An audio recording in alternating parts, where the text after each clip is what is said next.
With Flight 12 now in the past, SpaceX is busy inspecting everything ahead of the next flight, but there might be some more paperwork as the FAA has officially classified Flight 12 as a mishap. The Starship transport barge Marmac 31 has arrived at the port of Brownsville, and SpaceX has received environmental approval for Starfall, and if you have no idea what I'm talking about, you're not the only one. From Florida's Space Coast to South Texas, we have all of that and much more coming up in this week's Starship Update, sponsored by Novium.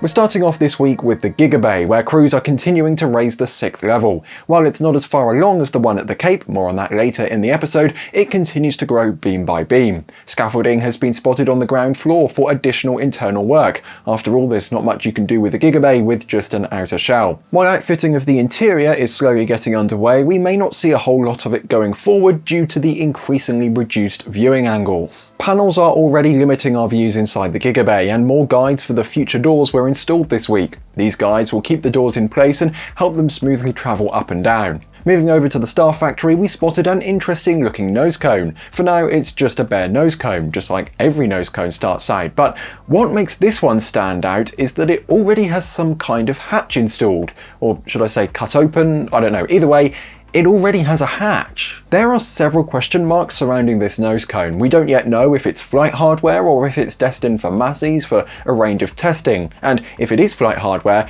we don't know which ship number it will ultimately receive. If this nosecone does become flight hardware, it could end up as a fueling ship. However, we don't think it will be a fuel depot. That's because this nosecone has header tanks, and fuel depots don't need header tanks for the flip and burn, since they never have to return to Earth in one piece. A depot will stay on orbit for the entirety of its career. This is definitely one to keep a close eye on. We'll keep you updated as soon as we see any changes. Moving over to Megabay 2, we can see that Ship 41 has received its aft section and is now fully stacked on the middle workstand as it's being prepared for its cryo testing campaign. One of the more visible milestones is the installation of the aft flaps. In the past, SpaceX didn't always install those flaps before a cryo test, but with the new ship truss structure that SpaceX now uses to perform more extensive testing during cryo, it is absolutely essential to have both aft flaps installed. This allows them to test the flaps, simulating a ship re-entry. Based on the timeline when Ship 40 was first spotted on the middle workstand and when it later moved to Massey's, Ship 41 could head to Massey's around the end of July, assuming it follows a similar schedule. When do you think Ship 41 will head out for Massey's for its cryo test campaign? Let us know down in the comments, and on your way, why not click subscribe as well. The booster that will likely fly alongside Ship 41, Booster 21, received its transfer tube this week. It's now only missing the aft section and the liquid oxygen landing tank, the smaller tank inside used during flight, to complete the entire liquid oxygen tank. Once the LOX tank is finished, we'll see the methane tank stacked next, followed by the two tanks being lifted onto each other to complete the booster. A 4-point lifter was rolled outside Megabay 2 this week. It's been a while since we've seen one of these moved outdoors. Back in the day, it used to happen a lot more often, and the process has evolved over time. Going all the way back to Block 1 ships, we had the lifting squid. 4 attachment points sat on the tip of the nose cone, allowing the squid to latch on, so a crane could lift a ship off its stand. Before flight, however, SpaceX had to remove those lifting points and cover them with tiles to complete the heat shield. While we still see these lifting points on nose cones being processed inside the Starfactory, SpaceX eventually moved to 2-point lifters for moving fully stacked ships. These use the lifting sockets that were present on both Block 1 and Block 2 ships. This change let SpaceX complete the heat shield in one go and eliminated an extra processing step. With the introduction of Block 2, the 2-point lifter was upgraded to a 4-point lifter for better control. With only 2 attachment points, the ship could swing quite a bit. Adding 2 more points significantly reduced that swinging and made the whole process much smoother. Then, with the arrival of Block 3, SpaceX removed the lifting sockets that the chopsticks used to lift ships onto boosters or static fire stands, replacing them with new lifting points similar to those on the boosters. That meant the 4-point lifter also had to be upgraded to interface with these new lifting points. With Flight 12 now in the past, SpaceX is in the process of inspecting every piece of hardware at Pad 2. The goal is to determine what mitigations they'll need to install for Flight 13 and what held up perfectly fine during the previous flight. Because of the thorough inspection, scaffolding has returned to the orbital launch mount, so we can finally say that work continues on the orbital launch mount once again. On the booster quick disconnect, SpaceX has switched from tape to cover plates on the inlets of the umbilical plate. A slow retraction test was also performed with the BQDs to check whether the retraction system held up after launch. On the tower side, the chopsticks have been lowered. At their full launch height, they're pretty much impossible to inspect, so bringing them down to Earth allows for a closer look. Visually, they appear to be in pretty good shape. To begin with, we only saw inspection work, with no scaffolding or major repairs underway. However, a few days later, SpaceX decided to remove the right landing rail from the chopsticks. This was followed not long after by its sibling from the left. There are a couple possibilities. Either SpaceX saw damage on them from Flight 12 or they want to upgrade them. There's no need to hurry with this sort of work, as Booster 20 will not arrive at Pad 2 for a static fire attempt until it has completed its cryo test campaign first, and right now that's still a very open item. Finally at the pad, the ship quick disconnect arm also received some detailed inspection, mainly around the umbilical plate and the pipes leading to it. This area took the full brunt of Booster 19's 33 Raptor 3 engines with almost no protection, other than being retracted during liftoff. Moving across Highway 4 to the air separation unit, SpaceX has begun constructing the cooling station for the ASU near the electrical bunker. This is a critical component. After the compressed air has been purified, it must be cooled before the separation process can begin. Cooling the purified air allows the distillation process to occur. In the last episode, we went through every step of Starship Flight 12's timeline in detail. While the flight was largely successful, there were a few setbacks, and more information has been trickling out regarding those this week. Starship launched and came very close to a mishap-free flight. Unfortunately, however, Booster 19 failed to successfully start and complete the boostback burn. As a result, it had to land much farther downrange in the Gulf than originally planned, around 300 kilometers farther to be exact. The boostback failure was enough for the FAA to activate a debris response area. When a debris response area is activated, it expands the closed airspace around the planned flight corridor, which can sometimes lead to delays for other flights of the jet and propeller-powered variety. Despite the anomaly, the FAA initially seemed undecided on whether it warranted a mishap investigation. This may have been because the days after the flight fell over Memorial Day weekend, leaving insufficient staff available to make a decision. When we reached out immediately after the flight, the FAA responded that they were aware of the anomaly and that a mishap determination has not been made at this time. They also confirmed that there were 6 commercial aircraft departure delays and 5 aircraft placed into airborne holds to prevent them from entering the response area. Thankfully, for those with a connection, no diversions were necessary. After the Memorial Day weekend, the FAA responded to us again, confirming that no, it's necessary, there would be a SpaceX-led mishap investigation, but there was no damage to public property. Which makes sense, given that the booster landed in the middle of the ocean. So what does this investigation mean for SpaceX? During a mishap investigation, the FAA oversees the company's own process. As the investigation progresses, corrective actions will be proposed in the final report. The FAA's role is to determine whether those changes are sufficient and properly implemented before the vehicle is clear to fly again. It is unlikely that this mishap will have any major effect on the timelines for testing or Starship Flight 13. SpaceX would have conducted its own internal investigation into the boostback failure anyways. However, the mishap does still need to be officially cleared before they can return to flight. The main item that is likely affected by Booster 19's failure is the booster catch attempt. We could have seen this on Flight 13, but since B-19 did not successfully perform the boostback and landing, SpaceX will probably want a successful repeat of Flight 12's objectives before risking the pad and ground infrastructure with a falling booster. Further down Flight 12's timeline, Ship 39 conducted a precise on-target landing in the Indian Ocean. This was despite a single RVAC malfunctioning during the second stage burn and the resulting skip of the in-space relight test. While this likely means Ship 40 won't reach orbit on Flight 13, the landing really showcased the Block 3 ship's impressive ability to control and maneuver its landing location during re-entry. New landing footage released by SpaceX and Starlink on X shows Ship 39's flip and landing from start to finish, captured by a 360-degree camera mounted on a buoy. Compared to previous releases, this view makes the descent look far smoother. It clearly captures Ship 39's roll maneuver, which gave the cameras a full picture of the entire ship's body. Hopefully, Starship Flight 13 will bring more progress on both the booster and ship side of the equation, so the next flight can finally take Starship all the way to orbit. When do you think Flight 13 will happen? You should note it down in your 2026 NSF calendar, and if you don't have a pen, then this video sponsor can help you out. If you're looking for the right thing for your desk, then boy do I have news for you! This video is sponsored by Novium. Novium hover pens are inspired by space and are a great way to have that little reminder of the coolness of weightlessness in your workspace. The hover pen Interstellar has a tilt of 23.5 degrees, about the same as Earth's axis of rotation. I finally got my own pens, and I have one on my desk at all times, and it's great for taking notes during a NASA press conference, and let's be honest, it's also super fun to spin and keep my hands busy while sitting through the boring parts of those conferences, and there are a lot of them. It's available in 4 great colors like Space Black, which is the one I have, and Mars Magma. Plus, there are premium editions made with 18-karat gold and that have a real meteorite embedded in them. The Hover Pen Future writes super smooth using both tips. Yep, that's right, it features an interchangeable tip, so you can have a rollerball or fountain tip and switch back and forth as desired. For as long as Novium has been sponsoring NSF, I can't believe it's taken me this long to finally get a hover pen. So if you want one as well, or are looking for a really awesome gift for someone, which, I mean, just look at the packaging, it's already gift ready. Head to the link in the description or scan the QR code on the screen now to get 15% off, but only for the next 72 hours.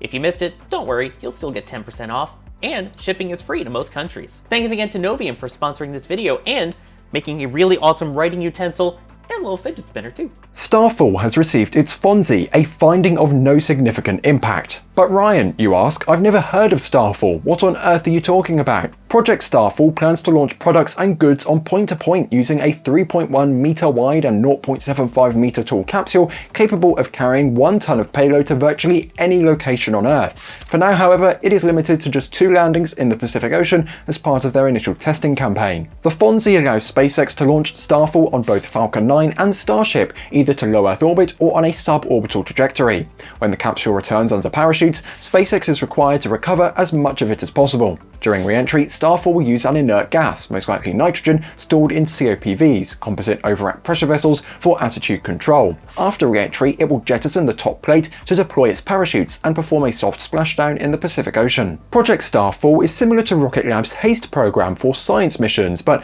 with the major advantage that it can reach orbit instead of being limited to suborbital trajectories. Another important implication is Starfall's potential as a military asset, enabling rapid point-to-point cargo delivery in critical situations. That said, it's not just for military use. It could also support a wide range of research applications such as medical drug development and production testing. While this program won't be moving people point to point with Starship, much to Chris B's disappointment, it will unlock significant new research opportunities and enable rapid global response capabilities, and that's going to be pretty cool. It's been a couple weeks since we last checked in on Massey's, and this Starship test site has been relatively quiet. The Booster 18.3 test tank, also known as the Booster Forward and Hot Stage Ring test article, conducted 3 more tests over the past 2 weeks. That brings its total to 19 tests overall, and the 9th test since the aft section crumpled back in January. B18.3 was originally designed to test the brand new integrated hot stage ring design and grid fin socket with a ship aft mock-up on top so the can crusher could apply downward force. SpaceX is likely past the point where they need specific data on those areas, so they're probably just pushing this test tank through as many cycles as possible until it reaches its limits. After sitting out of the way at Massey's for a while, the booster thrust simulator stand was finally moved back from the test site to the production site. This could be a hint that Booster 20 is getting close to starting its cryogenic testing campaign. Cryo testing is the first major phase of vehicle verification. During these tests, the vehicle is loaded with super-chilled liquid oxygen and nitrogen to verify structural integrity. Curiously, the ship cryo stand also rolled, but from the production site over to Massey's, without a ship on top.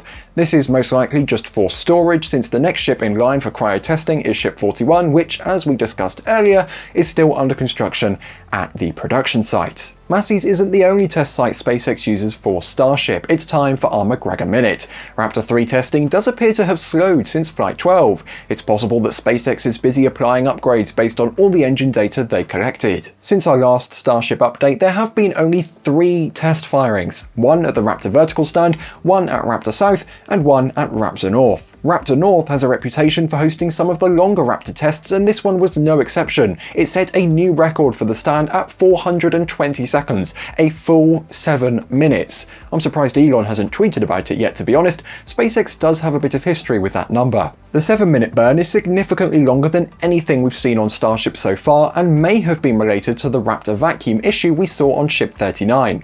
Either way, pushing engines harder than they would ever experience in flight is excellent for data gathering. Something interesting we spotted at McGregor last week was what appeared to be engine shielding parts moving across one of our cameras at the test site. Engine shielding was significantly reduced on Starship to reduce mass and because it created an enclosed space where fires could easily spread in the event of leaks. But Booster 19's boostback failure has raised the question, is engine shielding still needed?